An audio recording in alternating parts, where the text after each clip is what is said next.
Capítulo 37.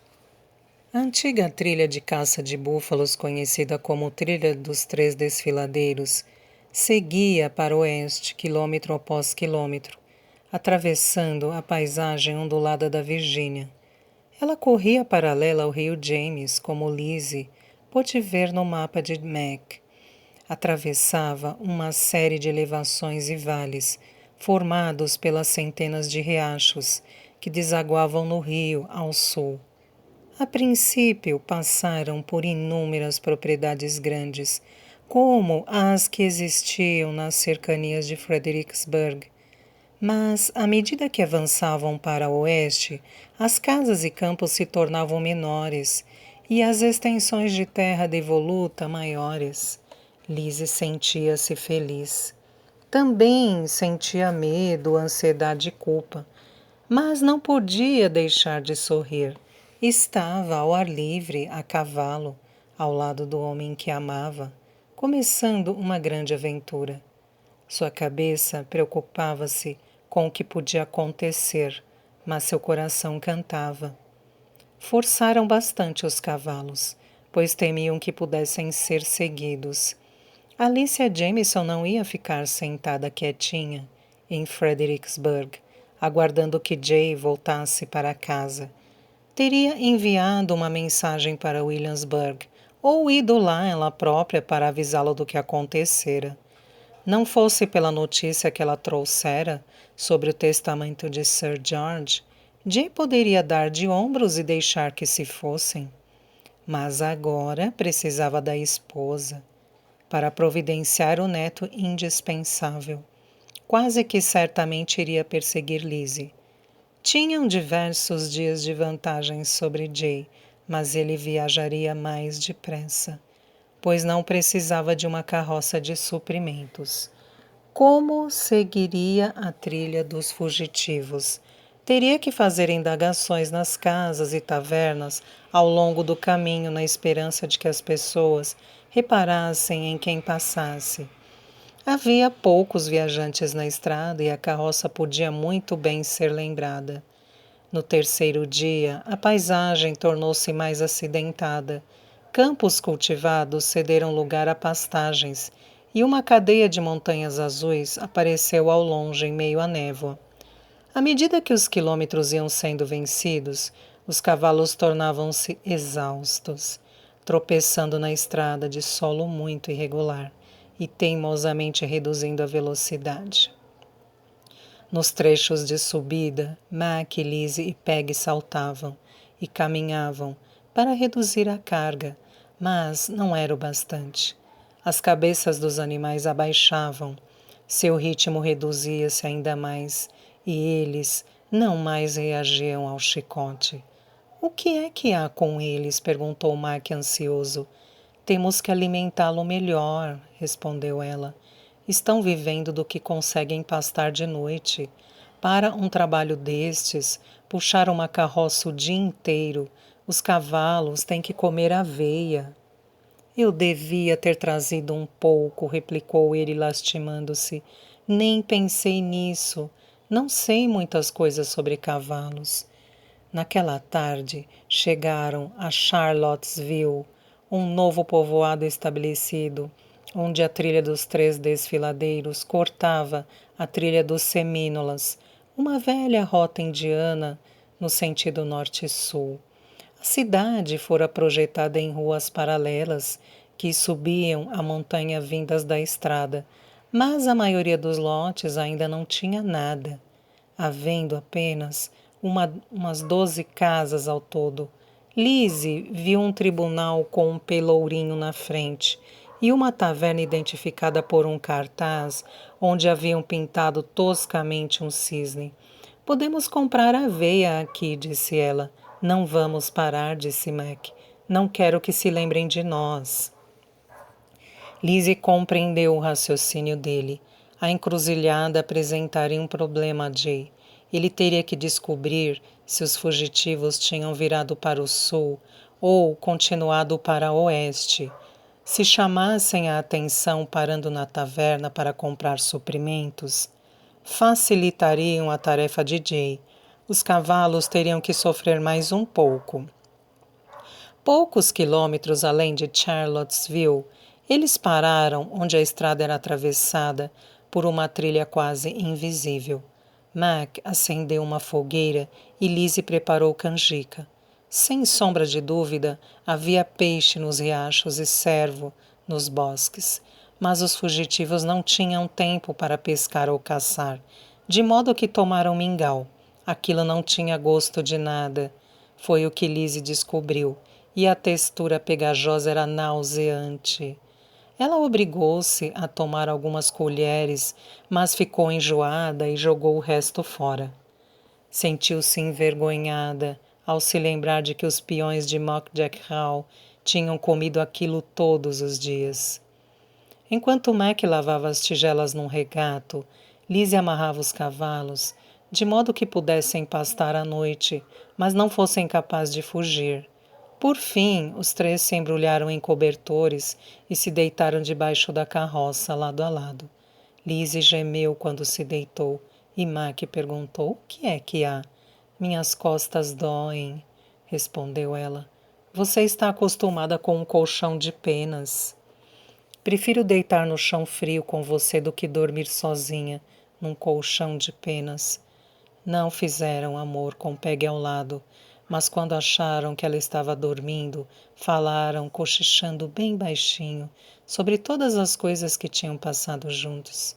"Quando puxei você de dentro do rio e o sequei com minha anágua", disse Lizzie. "Você se lembra?" "Claro! Como poderia esquecer?" "Enxuguei suas costas e depois, quando você se virou..." Ela hesitou, subitamente tímida. "Você tinha ficado excitado. Muito. Eu estava tão exausto que mal conseguia me aguentar de pé. Mas mesmo assim, queria fazer muito amor com você. Eu nunca tinha visto um homem daquele jeito antes. Achei tão excitante que sonhei depois. Fico envergonhada ao me lembrar de quanto gostei de ver. Você mudou muito. Você era muito arrogante." Lizzie riu baixinho. "Eu pensava a mesma coisa de você." "Eu era arrogante?" "Claro!" Levantar-se na igreja e ler uma carta para o lorde proprietário das terras onde trabalhava. Acho que fui arrogante mesmo. Talvez nós dois tenhamos mudado." "Ainda bem." Mac acariciou-lhe o rosto. "Acho que me apaixonei por você naquele dia na igreja, quando você me disse para desaparecer. Amei você durante muito tempo sem saber. Lembro-me da luta de boxe. Cada soco que o atingia me machucava. Odiei ver seu belo corpo danificado. Depois, quando você ainda estava inconsciente, eu o acariciei. Toquei no seu peito. Eu o desejei naquela hora, antes de me casar. Mas não admiti a mim mesma. Eu vou lhe dizer quando começou para mim. No fundo do poço da mina, quando você caiu em meus braços e eu, acidentalmente, apertei seu seio e percebi quem você era. Ela deu uma risadinha. Você me segurou um tantinho a mais do que realmente teria sido necessário. Ele pareceu ter ficado com vergonha ali à luz da fogueira. Não, mas depois me arrependi. Agora, você pode me segurar tanto quanto queira. Posso. Ele a abraçou e puxou-a para junto de si. Ficaram em silêncio por longo tempo e nesta mesma posição caíram no sono. No dia seguinte, cruzaram uma cadeia de montanhas através de um desfiladeiro e desceram para uma planície do outro lado. Lizzie e Peggy conduziram a carroça na descida, enquanto Mac ia à frente montada em um dos cavalos sobressalentes. Lizzie estava doída por dormir no chão e começava a sentir falta de boa comida. Mas era preciso se acostumar. Tinham um longo caminho pela frente. Cerrou os dentes e pensou no futuro. Podia dizer que Peggy tinha algo em mente. Lizzie gostava de Peggy. Sempre que olhava para ela, pensava no bebê que morrera. Peggy fora um bebezinho, amada pela mãe. Pensando nesta mãe, Lizzie amaria e cuidaria de Peggy. O que a está preocupando? Respondeu Lizzie. Essas fazendas montanhosas me lembram da propriedade de Burgo Marler. Devia ser horrível, pensou Lizzie, ter matado alguém. Mas ela sentiu que devia ser alguma outra coisa, e antes que se passasse muito tempo, Peggy revelou o que era. Por que você decidiu fugir conosco? Era difícil achar uma resposta simples para esta pergunta. Lizzie pensou e acabou por responder. Principalmente porque meu marido não me ama mais, acho eu. Alguma coisa na expressão de Peggy fez com que ela acrescentasse. Parece que você preferiria que eu tivesse permanecido em casa. Bem, você não consegue comer nossa comida e não gosta de dormir no chão. E se nós não a tivéssemos trazido, não precisávamos ter a carroça e poderíamos andar mais depressa. Eu vou me acostumar. E os suprimentos na carroça vão tornar muito mais fácil para nós montarmos uma casa na selva. Peggy continuou, parecendo emburrada, e Liz adivinhou que havia mais por vir. Sem dúvida, pois após um silêncio, Peggy disse: Você está apaixonada por Mac, não está? Claro. Mas você acaba de se livrar do seu marido. Não é um pouquinho cedo, não? Liz estremeceu. Ela própria pensava daquela forma, nos seus momentos de dúvida, mas era irritante ouvir as mesmas críticas feitas por uma criança. Meu marido não tocou em mim nos últimos 6 meses. Quanto tempo mais você acha que eu deveria esperar? Mac me ama. Aquilo estava se tornando complicado. Acho que ele ama nós duas, disse Lizzie, mas de modo diferente. Peggy sacudiu a cabeça. Ele me ama, eu sei. Ele tem sido como um pai para você, e eu tentarei ser como uma mãe se você deixar. Não, disse Peggy furiosa. Não vai ser assim. Lizzie ficou sem saber o que dizer, olhando em frente, viu um rio raso, com uma construção de madeira baixa ao lado. Obviamente, a estrada atravessava o rio num val naquele ponto. E a construção era uma taverna usada pelos viajantes. Mac estava amarrando seu cavalo a uma árvore perto da casa. Ela fez a carroça parar. Um homem grande adiantou-se usando calças de couro sem camisa e um velho chapéu de 3 bicos. Precisamos comprar aveia para os nossos cavalos, disse Mac. O homem replicou com uma pergunta. Vocês vão descansar as parelhas, entrar e tomar uma bebida? De repente, Lizzie achou que um caneco de cerveja era a coisa mais desejável na face da terra. Ela trouxera dinheiro de Mock Jack Hall. Não muito, mas o bastante para as compras essenciais na viagem. Sim, disse ela em tom decidido e pulou de cima da carroça. Eu sou Barney Tubald. Me chamam de Bess, disse o taverneiro que dirigiu um olhar zombeteiro para Lizzie. Ela estava usando roupas de homem, mas não completara o disfarce, e seu rosto era obviamente feminino. Mas não fez comentário e os conduziu para dentro. Quando seus olhos se ajustaram à obscuridade, Lizzie viu que a taverna era um salão de chão batido com 2 bancos e um balcão, e uns poucos canecos de madeira em uma prateleira. Bess pegou um barril de rum, mas ela fez que não, dizendo: Rum não, só cerveja, por favor. Eu vou querer rum, apressou-se a dizer Peggy. Não, se sou eu que estou pagando, você não vai tomar rum. Lizzie a contradisse. Cerveja para ela também, Bess, por favor. Ele serviu a cerveja de um barril em canecos de madeira. Mac entrou com um mapa na mão e perguntou: que rio é esse? Nós o chamamos de Rio Sul.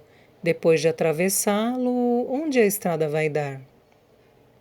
Uma cidade chamada Stelton, a uns 35 quilômetros de distância. Depois de Stelton, não há muita coisa. Umas poucas trilhas, uns fortes da fronteira. Depois, montanhas de verdade que ninguém jamais atravessou. Para onde é que vocês vão, afinal? Mac hesitou e por isso Lizzie respondeu: Estou indo visitar um primo. Em Stelton? Lizzie ficou aturdida com a pergunta. Perto de lá. É mesmo? Qual é o nome dele? Ela disse o primeiro nome que lhe veio à cabeça. Angus. Angus James. Bess franziu a testa. É engraçado. Pensei que conhecesse todo mundo, mas não reconheço este nome. Lizzie improvisou. Pode ser que sua fazenda seja um tanto afastada da cidade. Nunca estive lá. Ouviu-se o barulho de cascos vindo de fora. Lizzie se lembrou de Jay. Teria emparelhado com eles tão cedo? O barulho deixou Mac inquieto também e ele disse: se queremos chegar a Staunton ao cair da noite... Não temos tempo para nos demorar, concluiu Lizzie. Ela esvaziou o caneco. Vocês mal molharam as gargantas, reclamou Bess. Bebam mais uma. Não, disse Lizzie decidida. Ela pegou a bolsa. Deixa eu pagar você. Dois homens entraram piscando à luz mortiça. Pareciam ser habitantes das proximidades. Ambos vestiam calças de couro e botas feitas em casa.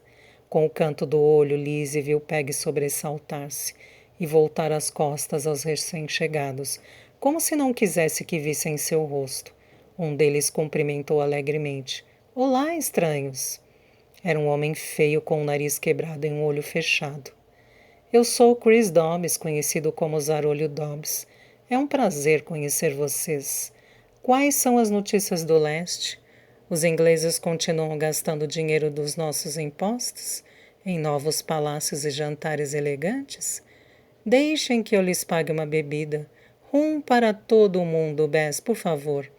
Estamos de saída, disse Lizzie, mas obrigado assim mesmo. Dobbs examinou-a mais detidamente e disse: uma mulher de calças de couro. Ela o ignorou e disse: adeus, Bess, e obrigado pela informação. Mac saiu e Lizzie e Peg deslocaram-se para a porta. Dobbs olhou para Peg e registrou a surpresa que sentiu. Eu conheço você, disse ele. Vi você com Burgo Marler, que Deus o tenha. Nunca ouvi falar dele, disse Peg ousadamente e passou direto. No segundo seguinte, o homem chegou à conclusão lógica. Jesus Cristo, você deve ser a pequena vagabunda que o matou. Espere um minuto, disse Lizzie. Queria que Mac não tivesse saído tão depressa. Não sei que ideia maluca o senhor tem na sua cabeça, mas Jenny é criada na minha fazenda, na minha família, desde que tinha 10 anos de idade, e nunca conheceu ninguém chamado Burgo Marler. O que dirá matá-lo? Ele não era um tipo de quem se podia livrar com facilidade. O nome dela não é Jenny, embora seja parecido. Beth, ou Millie, ou Peg. É isso sim, é Peg Knapp. Lizzie ficou doente de medo. Dobbs virou-se para o seu companheiro em busca de apoio. É ela, não é? O outro homem deu de ombros. Não vi a condenada do Burgo mais que uma ou duas vezes. E as garotas são todas iguais, respondeu na dúvida. Bess disse, mas ela se ajusta à descrição do jornal. Ele enfiou a mão sob o balcão e tirou um mosquete. O medo de Lizzie desapareceu e ela ficou furiosa. Espero que você não esteja pensando em me ameaçar, Barney Tubald, disse ela, e sua voz a surpreendeu pela força. Ele replicou, talvez vocês todos devessem estar por perto enquanto mandamos uma mensagem para o xerife de Stelton. Ele anda aborrecido por não ter apanhado a assassina de Burgo. Sei que ele vai querer verificar sua história. Não vou ficar esperando que vocês descubram que estão enganados. Ele apontou-lhe a arma. Acho que você vai ter que esperar. Deixa eu explicar uma coisa. Vou sair daqui com esta criança e só há uma coisa que você precisa saber. Se matar a esposa de um rico cavalheiro da Virgínia, nenhuma desculpa será capaz de salvá-lo da forca. Com estas palavras, Lizzie pôs a mão sobre os ombros de Peg, parou entre ela e a arma e empurrou para a frente. Baz engatilhou a pederneira com um clique ensurdecedor. Peg retorceu-se sob as mãos de Lizzie, e esta aumentou mais a pressão dos braços, sentindo que a garota queria sair correndo. Eram 3 metros até a porta, mas elas tiveram a impressão de que foi preciso 1 hora para chegar lá. Nenhum tiro foi disparado. Lizzie sentiu a luz do sol no seu rosto. Não pôde se conter mais. Empurrando Peg, lançou-se em desabalada carreira. Mac já estava montado. Peg pulou na boleia da carroça e Lizzie a seguiu. O que foi que aconteceu? Perguntou Mac. Parece que você viu um fantasma. Vamos dar o fora daqui, disse Lizzie estalando as rédeas. Aquele sujeito que só tem um olho reconheceu Peg. Ela virou a carroça para leste. Se fossem para Stelton, teriam primeiro que vadear o rio, o que levaria tempo demais, e depois estariam se lançando nos braços do xerife. Tinham que voltar pelo caminho pelo qual tinham vindo. Olhando por cima do ombro, ela viu os 3 homens na porta da taverna. Baz ainda empunhando o mosquete. Ela chicoteou os cavalos, fazendo-os que rompessem num trote. Baz não atirou. Poucos segundos depois estavam fora de alcance. Por Deus! Exclamou Lizzie aliviada. Que momento mais difícil! A estrada fez uma curva na floresta e eles desapareceram das vistas da taverna. Após algum tempo, Lizzie reduziu a andadura dos cavalos, fazendo com que seguissem a passo. Mac aproximou-se no seu cavalo. Esquecemos de comprar aveia, disse. Mac sentiu-se aliviado com a fuga, mas lamentou a decisão de Lizzie de voltar. Deviam ter vadeado o rio e seguido em frente. Stelton, obviamente, era onde ficava a fazenda de Burgo Marley, mas podia ser que encontrasse uma trilha que contornasse a cidade ou se esgueirado por dentro dela à noite. Não a criticou, contudo, pois ela se vira forçada a tomar uma decisão instantânea. Pararam onde haviam acampado na noite anterior, no lugar onde a trilha dos 3 desfiladeiros era cortada por um caminho secundário. Tiraram a carroça da estrada principal e a esconderam debaixo das árvores. Agora eram fugitivos da justiça. Mac examinou o mapa e decidiu que teriam que voltar a Charlottesville e tomar a trilha dos Semínolas na direção sul. Poderiam virar para o oeste de novo 1 ou 2 dias, passando a cerca de 80 quilômetros de distância de Stelton. No entanto, pela manhã ocorreu a Mac que Dobbs poderia estar se dirigindo a Charlottesville. Poderia ter passado pelo acampamento oculto após o escurecer, alcançando assim a cidade antes deles. Contou a Lizzie sua preocupação e propôs ir a cavalo a Charlottesville sozinho, para ver se o caminho estava limpo. Ela concordou. Ele forçou o cavalo e chegou na cidade antes do sol nascer. Reduziu a marcha e se aproximou da primeira casa a passo. O lugar estava silencioso, nada se movia, exceto um cachorro velho que se coçava no meio da rua. A porta da taverna Swan estava aberta e saía fumaça de sua chaminé. Mac desmontou, amarrou o cavalo em um arbusto e aproximou-se cautelosamente da taverna. Não havia ninguém no bar.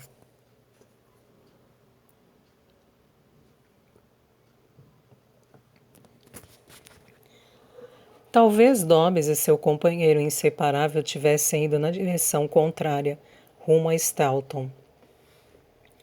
Um cheiro de dar água na boca vinha de alguma parte. Ele contornou o prédio pelos fundos e viu uma mulher de meia-idade fritando bacon. Preciso comprar aveia, disse ele. Sem levantar a cabeça do seu trabalho, ela disse. Há uma loja em frente ao tribunal. Obrigado. Você viu o Zarolho Dobbs? Quem diabos é ele? Esquece. Gostaria de comer qualquer coisa antes de ir? Não, obrigado, gostaria de ter tempo. Deixando o cavalo, ele subiu a colina até a construção de madeira onde funcionava o tribunal. Do outro lado da praça havia uma construção menor, com um cartaz pintado toscamente, que dizia Vendo Sementes. Estava fechada, mas numa casinha nos fundos encontrou um homem, semi-despido, fazendo a barba. Preciso comprar aveia, disse ele mais uma vez. e eu preciso fazer a barba. E eu não vou esperar. Venda-me 2 sacas de aveia agora ou vou comprar no val do Rio Sul. Resmungando, o homem enxugou o rosto e levou Mac até o interior da loja. Estranhos na cidade? Só você, respondeu ele. Parecia que Dobbs não tinha vindo na noite anterior. Mac pagou com o dinheiro de Lizzie e levou os 2 grandes sacos nas costas. Quando saiu, ouviu um tropel e levantou a cabeça para ver. 3 cavaleiros vindo do leste e depressa. Seu coração falhou uma batida. Amigos seus? Perguntou o comerciante. Não. Mac desceu a colina depressa. Os cavaleiros pararam na Swan. Ele diminuiu o passo e abaixou a aba do chapéu sobre os olhos. Quando desmontaram, estudou-lhe os rostos. Um deles era Jay Jameson. Mac praguejou mentalmente. Jay quase os pegara, graças à confusão da véspera no Rio Sul. Por sorte, Mac fora cauteloso e, como resultado, estava sabendo dos movimentos de Jay. Agora, tinha que pegar seu cavalo e ir embora sem ser visto.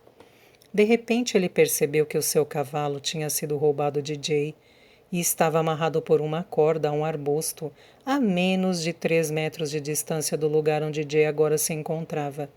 Jay adorava seus cavalos. Se desse uma espiada na direção daquele, reconheceria como sendo um dos seus e saberia na mesma hora que os fugitivos não estariam longe. Mac atravessou uma cerca quebrada que demarcava um lote cheio de mato e ficou observando, protegido por um renque de arbustos. Lennox acompanhava Jay e havia um terceiro homem que ele não conhecia. Lennox amarrou sua montaria ao lado da de Mac, escondendo parcialmente das vistas de Jay o cavalo roubado. Lennox não adorava cavalos e não reconheceria aquele. Jay amarrou o seu ao lado do de Lennox. Entrem, entrem! Gritou Mac mentalmente.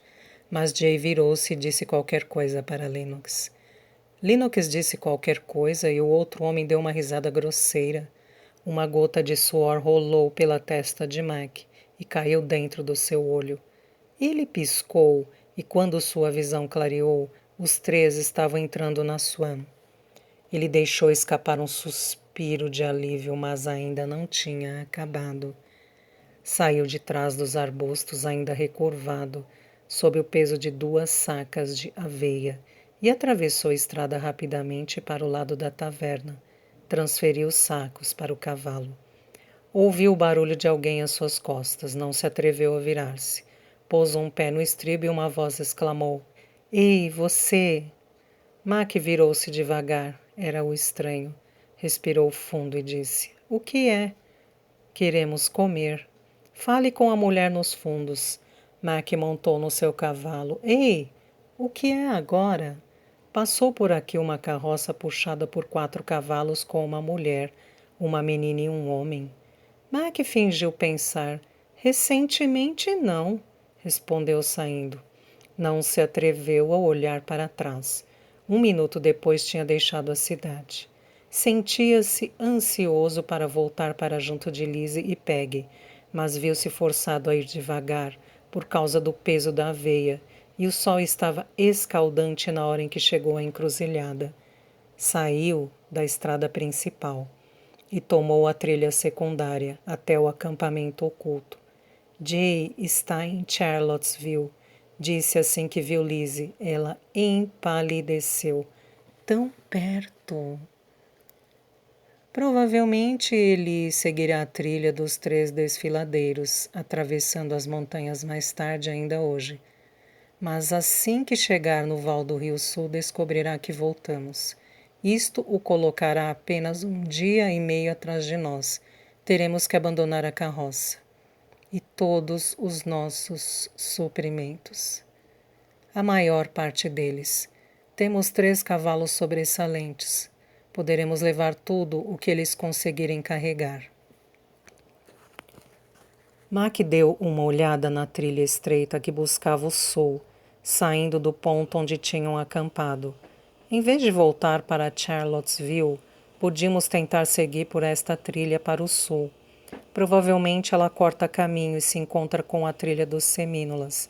a poucos quilômetros da cidade, e parece que dá passagem para os cavalos. Lizzie não era do tipo de se lamentar. Sua fisionomia assumiu uma expressão determinada. Tudo bem, disse muito séria. Vamos começar a descarregar. Tiveram que abandonar o arado, a arca de Lizzie cheia de roupas e um pouco do fubá. Mas conseguiram continuar com as armas, as ferramentas e as sementes. Amarraram os cavalos de carga um no outro e montaram. Lá pelo meio da manhã estavam a caminho.